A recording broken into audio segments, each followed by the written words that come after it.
Saya kasih tahu sama kamu, saya dulu juga pernah mondok 17 tahun. Saya mondok, saudara-saudara. Saya mondok di Al Khairat 12 tahun, di Darul Lughah Dakwah saya mondok 5 tahun. Kamu tahu barokahnya ilmu? Barokahnya ilmu dibuat santri nih, wasiat saya. Barokah ilmu didapatkan bukan dengan kamu banyak belajar, saudara-saudara. Bukan dengan banyak belajar, bukan. Barokah ilmu didapat dengan khidmat kamu kepada seorang guru, melayani seorang guru, berbakti kepada seorang guru. Kamu belajar sampai kepala kamu botak, belajar Alfiyah, belajar Syarah Ibnu Aqil, belajar Fathul Mu'in, sampai botak kepala kamu. Tapi kalau kamu tidak ada khidmat sama guru, tidak ada hormat sama guru, tidak ada melayani guru, tidak ada takzim kepada guru, kamu gak bakal mendapatkan keberkahan daripada ilmu. Kamu tahu, saya cerita sama kamu, dalam kitab dijelaskan ada satu cerita, yaitu ada satu orang soleh namanya Syekh Ali bin Abdillah Baros. Pernah dengar? Nah, ini Syekh Ali bin Abdillah Baros, beliau belajar sama gurunya, yaitu Habib Umar ibn Abdurrahman Al-Attas. Habib Umar bilang, kalau orang mau tawasul kepada aku, tapi tidak tawasul kepada Ali Baros, nggak bakal sampai tawasulnya kepada aku. Jadi kalau mau tawasul kepada aku, harus tawasul dulu kepada Ali Baros, muridnya beliau. Kenapa muridnya beliau begitu dicintai? Kenapa muridnya mendapat kedudukan yang tinggi? Syekh Ali Baros ini, kalau kita mau lihat masa khidmat, masa belajarnya beliau sama masa beliau melayani gurunya, itu lebih banyak masa beliau melayani guru daripada masa beliau belajar kepada gurunya. Nah, satu waktu Syekh Ali Baros lagi mijet kaki gurunya. Ketika sedang mijet kakinya Habib Umar bilang sama murid-murid yang ada di situ, Nabi Allah Khidir alaihissalam udah ada di depan pintu gerbang. Nabi Khidir udah ada di depan pintu gerbang. Semua murid-murid yang ada di situ loncat, mereka semua pergi ke pintu gerbang mau nemuin Nabi Khidir. Kecuali Syekh Ali Baros, tetap beliau mijit kaki gurunya. Nggak ada urusan mau Nabi Khidir kayak mau Nabi siapa kayak, kata beliau, tetap beliau pijit kaki gurunya.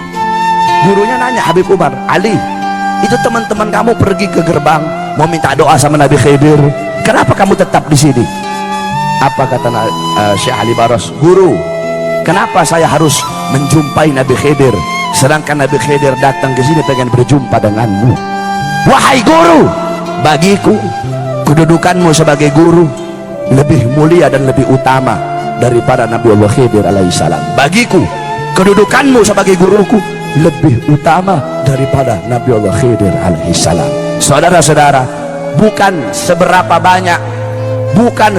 banyak engkau ada di hati gurumu. Sebab banyak orang sekarang ini cari muka doang depan guru. Santri-santri begitu tuh, cari muka depan guru.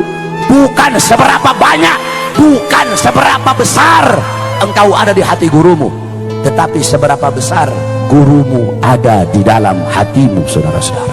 Abuya Maliki, Al-Habib Muhammad bin Alwi Al-Maliki, beliau berkata, ada 4 kategori santri itu. Santri ada 4 kategori. Kata beliau, pertama, santri yang pandai, santri yang zaka, santri yang pinter, yang satir, yang alim, santri yang pinter, kemudian melayani gurunya, khidmat kepada gurunya. Ini golongan pertama. Golongan kedua, ada santri yang pinter tapi tidak melayani gurunya. Golongan ketiga, ada santri yang bodoh melayani gurunya. Golongan yang keempat, ada santri udah goblok, udah bodoh, tidak mau khidmat kepada guru. Nah, dari 4 ini yang paling utama yang pertama, pinter melayani guru. Dari 4 ini yang paling hina yang keempat, udah goblok, lapar goblok, kenyang goblok, tidak khidmat kepada gurunya. Kau tahu para santri, kalian para santri, ridhonya kalian, Allah menyembunyikan 3 keridhaan. Pertama, keridhaan seorang anak Allah letakkan melalui keridhaan orang tuanya. Kedua, keridhaan kepada seorang istri Allah letakkan meridhoi keridhaan suaminya. Ketiga, keridhaan Allah kepada seorang santri melalui keridhaan gurunya. Ada satu cerita tentang ketaatan seorang santri kepada gurunya. Syekh Abu Bakar bin Salim, beliau punya murid Syekh Babakhromah namanya. Satu waktu Syekh Babakhromah mau belajar sama Syekh Bakar bin Salim. Kata Syekh Bakar bin Salim, kalau kamu mau belajar sama saya tes dulu. Saya tes, kamu cari gunung yang tinggi, loncat ke bawah. Lihat Syekh Bakar bin Salim itu. Akhirnya karena Syekh Babakhromah pengen belajar sama Syekh Bakar bin Salim, nggak apa-apa, dia cari gunung yang tinggi, kemudian dia loncat, saudara-saudara. Ketika dia loncat, udah ternyata nggak apa-apa. Dia pergi ke Syekh Bakar bin Salim, udah wahai guru, kata Syekh Bakar bin Salim, tadi kamu loncat merem atau melek? Saya loncatnya merem. Ulang lagi, nggak boleh, harus melek kamu, nggak boleh kamu merem. Naik lagi nih Syekh Babakhromah ke atas gunung, dia loncat ke bawah. Ketika dia loncat, dia melihat malaikat sedang nampung dia sehingga dia nggak apa-apa. Itu yang pertama. Yang kedua, kata Syekh Bakar bin Salim, kamu pergi ke masjid, ketika orang-orang sholat ngadep kiblat, kamu sholat membelakangi kiblat, kata Syekh Bakar bin Salim. Beliau ngetes ini murid yang mau belajar sama beliau. Jadi udah, orang-orang sholat ngadep kiblat, beliau sholat ngadepnya begini, membelakangi kiblat. Ini orang-orang yang sholat bilang, wah ini orang sudah gila ini. Orang sholat ngadep kiblat, kok ini orang membelakangi kiblat. Ketika sholat, dia sholat membelakangi kiblat. Ketika dia sholat, dia gemetar, saudara-saudara. Kenapa? Dia lihat ada Ka'bah di depannya dia. Nah, yang ketiga ini yang paling berat. Kata Syekh Bakar bin Salim, kamu pergi ke Aden.